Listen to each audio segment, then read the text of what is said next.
ನೀವು ಕೂಡ ಆನ್ಲೈನಲ್ಲಿ ಫಿಶ್ ಆರ್ಡರ್ ಮಾಡಿರ್ತೀರಾ, ಬಟ್ ಅದನ್ನು ಟ್ರ್ಯಾಕ್ ಮಾಡೋದು ಹೇಗೆ ಅಂತ ನಿಮಗೆ ಗೊತ್ತಿರೋಲ್ಲ. ಸೊ ಈ ವಿಡಿಯೋದಲ್ಲಿ ಆನ್ಲೈನಲ್ಲಿ ಫಿಶ್ ಆರ್ಡರ್ ಮಾಡಿದರೆ ಅದನ್ನು ಟ್ರ್ಯಾಕ್ ಮಾಡೋದು ಹೇಗೆ ಅಂತ ನಾನು ನಿಮಗೆ ಹೇಳಿಕೊಡ್ತೇನೆ. ನನ್ನ ಹತ್ರದಿಂದ ಫಿಶ್ ಬೈ ಮಾಡುವವರಿಗೆ ನಾನು ಯಾವಾಗಲೂ ಪ್ರೊಫೆಷ್ನಲ್ ಕೊರಿಯರಿಂದನೇ ಕೊರಿಯರ್ ಮಾಡಿಸೋದು. ಮತ್ತು ನನ್ನೆಲ್ಲ ಕಸ್ಟಮರ್ಸಿಗೆ ಈ ಥರ ಒಂದು ಸ್ಲಿಪ್ಪನ್ನು ಕಲಿಸ್ತೇನೆ. ಇದರಲ್ಲಿ ಈ ಕೋಡ್ ಇದೆಯಲ್ಲ, ಇದೇ ನಿಮ್ಮದು ಟ್ರ್ಯಾಕಿಂಗ್ ಐ ಡಿ. ಸೊ ಈ ಸ್ಲಿಪ್ಪಲ್ಲಿ ನೀವು ಮೇಯ್ನಾಗಿ ನೋಡಬೇಕಾಗಿರೋದು ಈ ಟ್ರ್ಯಾಕಿಂಗ್ ಐ ಡಿಯನ್ನು ಮಾತ್ರ. ಸೊ ನೀವು ಇದನ್ನು ಕಾಪಿ ಮಾಡಬೇಕು. ಈ ನಂಬರನ್ನು ಕಾಪಿ ಮಾಡಿಕೊಂಡು ನಿಮ್ಮ ಗೂಗಲ್ ಬ್ರೌಸರಿಗೆ ಹೋಗಿ.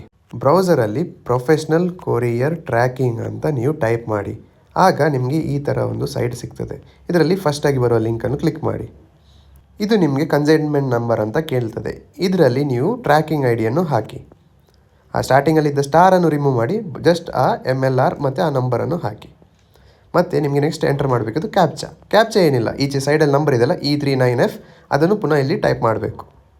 ಈಚ್ ಟೈಮ್ ನೀವು ಈ ವೆಬ್ಸೈಟಿಗೆ ಬಂದಾಗ ಈ ಕ್ಯಾಪ್ಚಾ ಚೇಂಜ್ ಆಗ್ತಾನೆ ಇರ್ತದೆ. ಸೊ ಅದನ್ನು ಫಿಲ್ ಮಾಡಿ ಸರ್ಚ್ ಅಂತ ಕೊಡಿ. ಮತ್ತು ನಿಮಗೆ ಈ ಥರ ಒಂದು ಡೀಟೇಲ್ ಬರ್ತದೆ. ಇದರಲ್ಲಿ ವ್ಯೂ ಆಲ್ ಡೀಟೇಲ್ಸನ್ನು ಕ್ಲಿಕ್ ಮಾಡಿ.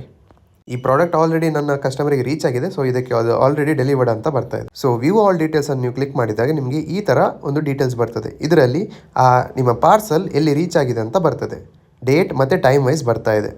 ಸೊ ಇದರಲ್ಲಿ ನೀವು ಎಲ್ಲಿ ಬೇಕಾದರೂ ಕ್ಲಿಕ್ ಮಾಡ್ಬೋದು. ಸೊ ನೀವು ರಿಸೀವ್ಡ್ ಆಟ್ ಅಂಕೋಲಾ ಅಂತ ಇದೆಯಲ್ಲ, ಅದನ್ನು ಕ್ಲಿಕ್ ಮಾಡಿದರೆ ನಿಮಗೆ ಅಂಕೋಲಾದು ಪ್ರೊಫೆಷನಲ್ ಕೊರಿಯರ್ ಆಫೀಸಿದು ಮೊಬೈಲ್ ನಂಬರ್ ಸಿಗ್ತದೆ. ಅವರಿಗೆ ನೀವು ಕಾಲ್ ಮಾಡಿ ನಿಮ್ಮ ಟ್ರ್ಯಾಕಿಂಗ್ ಐ ಡಿಯನ್ನು ಹೇಳಿ ಎಲ್ಲಿ ನಿಮ್ಮ ಪಾರ್ಸಲ್ ತಲುಪಿದೆ ಅಂತ ನಿಮಗೆ ಕೇಳ್ಬೋದು.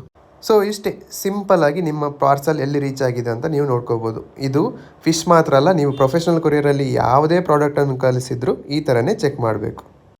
ವಿಡಿಯೋ ಯೂಸ್ಫುಲ್ ಆಗಿದ್ದರೆ ಸೇವ್ ಮಾಡಿ ಮತ್ತು ನನಗೆ ಫಾಲೋ ಮಾಡಲಿಕ್ಕೆ ಮರಿಬೇಡಿ.